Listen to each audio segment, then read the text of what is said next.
Hello student, welcome to DSS online class. This is your English teacher Santosh sir, and today we read a honeysuckle book, lesson 5, a different kind of school. Firstly, we should know about who has read this lesson. So, writer of this lesson is E.V. Lucas, and E.V. Lucas was a very great writer and novelist also. He was born on 11th June 1868, London, UK.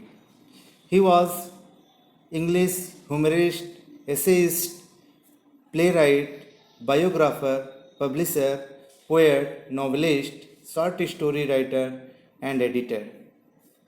He was born to Quaker family in Eltham at the fringe of London. Lucas began work at the age of 16.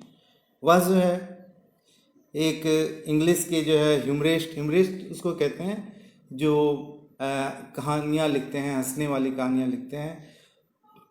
वह जो है बहुत ज़्यादा ऐसे को भी right किए हैं, प्ले को भी राइट किए हैं, बायोग्राफर भी थे और पब्लिशर्स भी थे, पोएट और नॉवेलिस्ट भी थे। इसके अलावा वो शॉर्ट स्टोरी भी लिखते थे और वह कुछ बुक्स की जो है एडिटिंग का भी काम किए थे। वह जो है एक क्वेकर फैमिली में पैदा हुए थे और वह 16 ईयर्स की एज में ही वह जो है शॉर्ट स्टोरी लिखना शुरू कर दिए थे। He was died on 26 June 1938, Marylebone, London, UK. और वह 16 जून 1938 को जो है मार्लेबन लंदन में उनकी डेथ हो गई।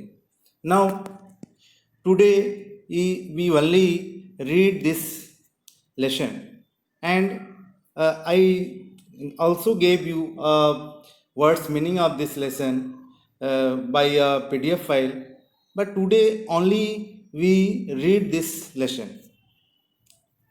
Yes, I had heard a great deal about Miss Bean's school, but not till last week did the chance came to visit it.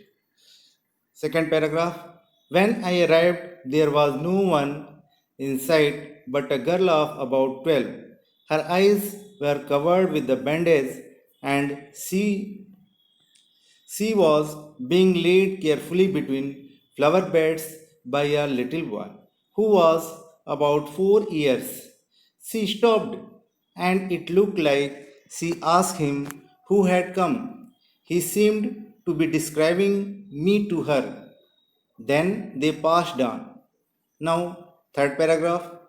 Miss Beam was all that I had expected, middle aged, full of authority, yet kindly and understanding. Her hair was beginning to turn grey, and she had a kind of plump figure that is likely to be comforting to homesick child. I asked her some question about her teaching methods, which I had heard were simple. Now, fourth paragraph. No more then is needed to help them to learn how to do things: simple spelling, adding, subtracting, multiplying, and writing. The rest is done by reading to them and by interesting talk, during which they have to sit still and keep their hands quiet. There are practically no other lessons. Now, fifth, the real aim of this school is not so much to teach thought as to teach thoughtfulness, kindness to others, and being responsible citizens. Look out of the window a minute, will you? Now, 6. I went to the window which overlooked a large garden and a playground at the back. What do you see? Miss Beam asked. Now, seventh, I see some very beautiful grounds, I said, and a lot of jolly children, it pains me, though, to see that they are not also healthy and active looking. When I came in, I saw one poor little girl being led about. She has some trouble with her eyes. Now I can see two more with the same difficulty, and there's a child with a crutch watching the others at play. She seems to be a hopeless cripple. Miss Beam laughed. Oh no, she said. She is not really lame. This is only her lame day. The others are not blind either. It is only their blind day. I must have looked very surprised, for she laughed again. Ninth, this is the very important part of our system to make our children appreciate and understand misfortune. We make them share in misfortune too. Each turn, every child has one blind day, one lame day, one deaf day, one injured day, and one dumb day. During the blind day, their eyes were bandaged absolutely, and they are on their honor not to peep. The bandage is put on overnight, so they wake blind. This means that they need help with the everything. Other children are given the duty of helping them and leading them about. They all learn so much this way, both the blind and helpers. Now, 10th, there is no misery about it. Miss Bims continued. Everyone is very kind, and it is really something of a game. Before the day is over, though even most thoughtless child realizes what misfortune is. Now, 11th, the blind day is of course really the worst, but some of children tell me that the dumb day is the most difficult. We cannot bandage the children's mouth, so they really have to exercise their willpower. Come into the garden and see for yourself how the children feel about it. Now 12. Miss Beam led me to one of the bandaged girl. Yes, a gentleman came to talk to you, said Miss Beam and left us. 13. Don't you ever peep? I asked the girl. Oh no, she exclaimed.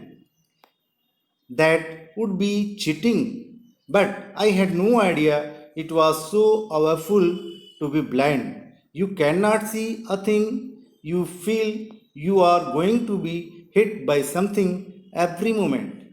It's such a relief just to sit down. Are your helpers kind to you? I asked. Fairly, but they are not as careful as I shall be when it is my turn. Those that have been blind already are the best helpers. It's perfectly ghastly not to see. I wish you had tried. Shall I lead you anywhere? I asked. Now 15. Oh, yes, she said. Let's go for little walk. Only you must tell me about things. I shall be so glad when today is over. The other bad days can't be half as bad as this. Having a leg tied up and hopping about on a crunch is almost fun, I guess. Having an arm tied up is a bit more troublesome because you cannot eat without help and things like that. I don't think I will mind being deaf for a day. At least not much, but being blind is so frightening. My head itches all the time just from worrying that I will get hurt. Where are we now? Now 16. In the playground, I said. We are walking towards the house, Miss Beams. Now is walking up the down the garden with the tall girl. What is the girl wearing? My little friend asked. A blue cotton skirt and a pink blouse. I think it's Millie, she said. What color is her hair? Very light, I asked. Yes, that's Millie. She's the head girl. There's an old man tying up roses, I said. Yes, that's Peter. He's gardener. He is 100 of years old. And here comes a girl with the curly red hair. She is on crunches. That is Anita, she said. And so we walked on. Gradually, I discovered that I was 10 times more thoughtfulness than I ever thought I could be. I also realized that if I had to describe people and things so someone else, it made them more interesting to me. When I finally had to leave, I told Miss Bin that I was very sorry to go. Oh, oh, she realized then there is something in my system after all. So I have completed, and I sometimes after I also send word meaning of this lesson. Okay, thanks.